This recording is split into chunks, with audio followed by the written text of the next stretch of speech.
자, 검찰이 야권과 언론을 무더기로 3,000명이나 가까이 전방위적 사찰을 했다라는 논란 연일 지금 뜨거운 상황이죠. 자, 해당 사찰의 대상 이재명 전 대표는 물론이고 추미애 의원까지도 통보를 받지 않았습니까? 통신조회 문서 번호도 일치하기 때문에 같은 사건으로 지금 조회를 한 건데, 중요한 건 이걸 조회한 곳이 서울중앙지검 반부패 수사 일부인 거잖아요. 이들이 그러니까 윤석열에 대한 명예훼손 사건으로 수사를 해왔다라는 점을 봤을 때 사건과 전혀 관계도 없는 야권 주요 인사들을 조회를 하고, 거기는 물론이고 이제 심지어는 전현직 기자들과 가족, 그리고 심지어 고교 동문, 뭔 상관이 있습니까 이들하고. 이렇게 전방위적으로 탈탈 털어대는 거는 아무리 봐도 납득할 수 없는 어려운 문제를 가지고 있는 거죠. 그리고 무엇보다 통신조회를 한 경우에는 보통 30일 이내에 조회를 한 당사자한테 통보를 하게 되어 있잖아요. 근데 이게 유예되는 경우는 어디까지나 아주 치명적인, 국가의 어떤 안전보장에 있어서 치명적으로 위태롭게 만든다든가, 또는 피해자나 사건 관계인의 안전을 또 위협할 우려가 있다라든가, 증거인멸을 한다든가 도주를 할 수 있는,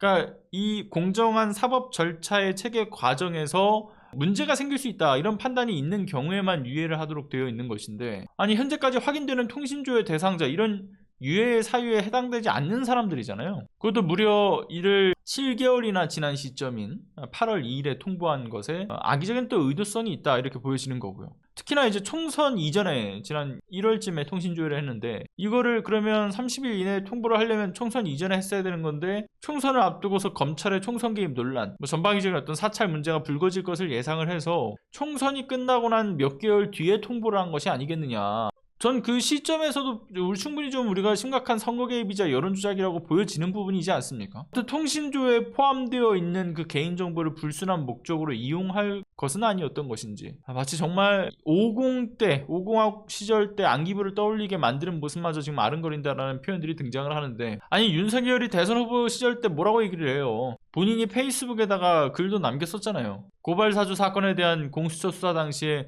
그 공수처가 언론인들, 그리고 심지어는 그 국민의힘 의원들 7명이었죠. 그들에 대한 통신자료를 조회한 것을 두고서 윤석열은 언론 사찰이다, 정치 사찰이다, 명백한 야당 탄압이다, 공포사회로 내몰고 있고 민주주의 시계를 20세기로 거꾸로 돌리고 있다, 국회의원에 대한 사찰은 국민에 대한 사찰이기도 하다, 그래서 공수처의 존폐까지도 검토를 해야 될 수준이다, 그렇게 지적을 했잖아요. 그러면 지금과 같이 약 3천여 명의 통신자료 조회 문제가 터져 나왔다면 역시나 똑같은 잣대로 서울중앙지검에 대해서 비판을 해야 될 텐데, 윤석열 입국 다물고 있는 건 물론이고 휴가 가버렸잖아요. 지금의 모습이 본인의 주장대로라면 검찰에 대한 존폐 여부까지 논할 정도의 심각한 대규모 사찰 범죄인데도 아무 말 하지 않고 있어요. 윤석열이 이를 지적하지 않는 이유는 전 너무나 명확하다고 봐요. 검찰을 앞세운 사정정치를 하면서 그의 의중에 따라서 움직였던 검찰이니까 대규모 통신조회 역시도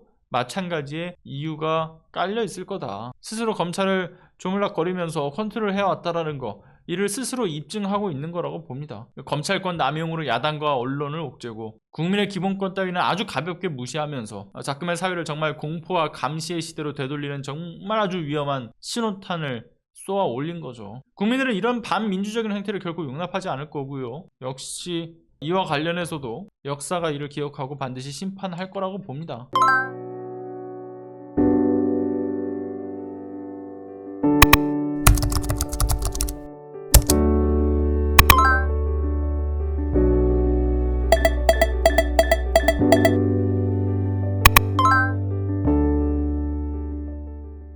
안녕하세요.